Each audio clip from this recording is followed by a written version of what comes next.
जय हो चौथ माता की जय हो। विनायक जी महाराज की जय हो। साहूकार के 7 लड़के और 1 लड़की की कहानी। एक साहूकार के 7 लड़के 1 लड़की थी। एक बार कार्तिक मास की कृष्ण पक्ष की चतुर्थी तिथि को जेठानी सहित उसकी 7 बहुएं और उसकी बेटी ने भी करवा चौथ का व्रत रखा। रात्रि के समय जब साहूकार के सभी लड़के भोजन करने बैठे तो उन्होंने अपनी बहन से भी भोजन कर लेने के लिए कहा। इस पर बहन ने कहा, भाई अभी चाँद नहीं निकला है, चाँद निकलने पर उसे अर्घ्य देकर ही मैं आज भोजन करूँगी। क्योंकि बहन हमेशा अपने भाइयों के साथ ही भोजन किया करती थी। 7 भाई अपनी बहन से बहुत ही प्रेम किया करते थे और भाइयों की लाडली बहन थी तो हमेशा साथ में भोजन किया करते थे।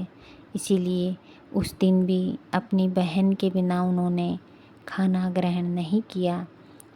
साहूकार के बेटे अपनी बहन से बहुत प्रेम करते थे। उन्हें अपनी बहन का भूख से व्याकुल चेहरा देख बेहद दुख हुआ। साहूकार के बेटे नगर के बाहर चले गए और वहाँ एक पेड़ पर चढ़कर अग्नि जला दी। घर वापस आकर उन्होंने अपनी बहन से कहा, देखो बहन, चाँद निकल आया है, अब तुम उसे अर्घ्य देकर भोजन ग्रहण कर लो। साहूकार की बेटी ने अपनी भाभियों से कहा, देखो भाभी, चाँद निकल आया है, तुम लोग भी अर्घ्य देकर भोजन कर लो। ननद की बात सुनकर भाभियों ने कहा, नहीं ननद बाईसा, हमारा चाँद अभी नहीं निकला है। तुम्हारे भाई धोखे से अग्नि जलाकर उसके प्रकाश को चाँद के रूप में तुम्हें दिखा रहे हैं।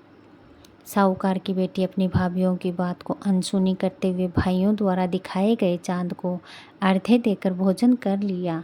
इस प्रकार करवा चौथ का व्रत भंग हो जाने के कारण विघ्नहर्ता भगवान श्री गणेश साहूकार की लड़की पर अप्रसन्न हो गए। गणेश जी की अप्रसन्नता के कारण उस लड़की का पति बीमार पड़ गया और घर में बचा हुआ सारा धन उसकी बीमारी में लग गया। साहूकार की बेटी को जब अपने किए हुए दोषों का पता लगा तो उसे बहुत ही पश्चाताप हुआ।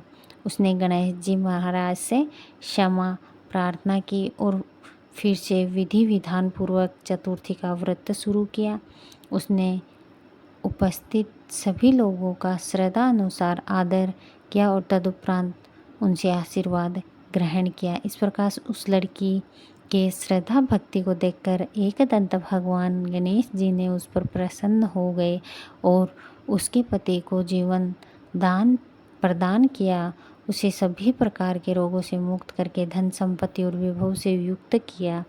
करवा चौथ माता की जय हो।